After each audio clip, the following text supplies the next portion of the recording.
ministre, mes chers collègues, je ne vous le cache pas, c'est avec une certaine nostalgie que nous avons écouté pour la première fois l'adjoint aux finances, M. Richard. Pour la dernière fois, pardon.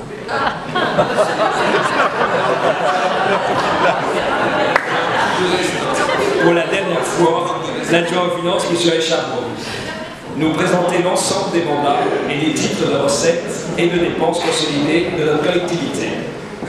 Après 11 ans en charge de la délégation finances et 12 comptes administratifs commentés, il faut bien reconnaître, monsieur l'adjoint, que votre ritournelle est désormais bien connu et bien rodé.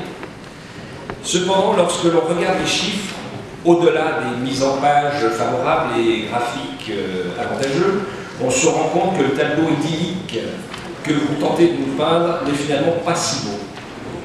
Si depuis 2001, plusieurs ratios financiers sont stables, notamment l'encours de dette, 427 millions d'euros en 2002, 410 millions en 2018, la capacité de désendettement, l'épargne brute, la capacité d'investissement, 100 millions d'euros par an en moyenne, ainsi que le montant des dotations de l'État, 99 millions d'euros en 2002, 121 millions d'euros en 2018, les dépenses et recettes réelles de fonctionnement ont quant à elles explosé. Depuis 2002, c'est 115 millions d'euros de dépenses de fonctionnement supplémentaires, 458 millions d'euros en 2002 et 575 millions d'euros en 2018. Et bien évidemment, pour éviter de s'attaquer sérieusement au problème, vous avez choisi, monsieur le maire, de faire reposer l'intégralité de cette charge sur les épaules des Lyonnais. En effet, en 2002, c'est 150 millions d'euros de recettes supplémentaires dues à la seule augmentation de la fiscalité directe. Alors, lorsque vous annoncez à la presse que vous n'augmenterez pas les impôts lors du prochain mandat, permettez-moi de sourire deux fois. Une première fois, pour votre aplomb de promettre cela aux Lyonnais, alors même que vous avez augmenté les taux d'imposition à 2 reprises, de 5% en 2009 et en 2015, pour récupérer au total 150 millions d'euros supplémentaires. Nous sourions une seconde fois, car nous ne savions pas qu'un candidat à la métropole de Lyon avait la capacité de choisir le montant des taux d'imposition de la ville de Lyon.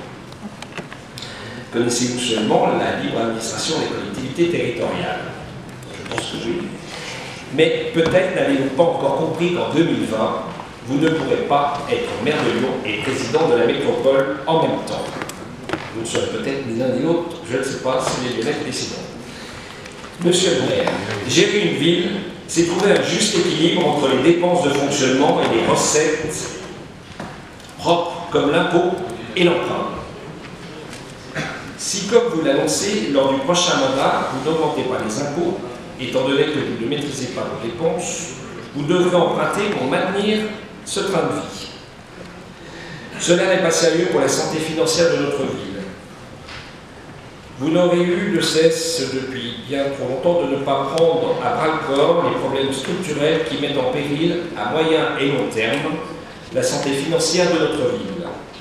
En 18 ans, vous n'avez jamais voulu repenser la répartition de l'ensemble des missions de service public entre les différents acteurs du territoire, qu'ils soient privés ou publics.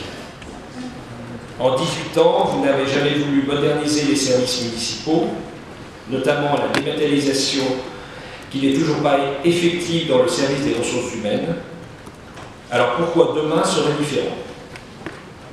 Il est vraiment temps pour Lyon d'avoir une autre politique.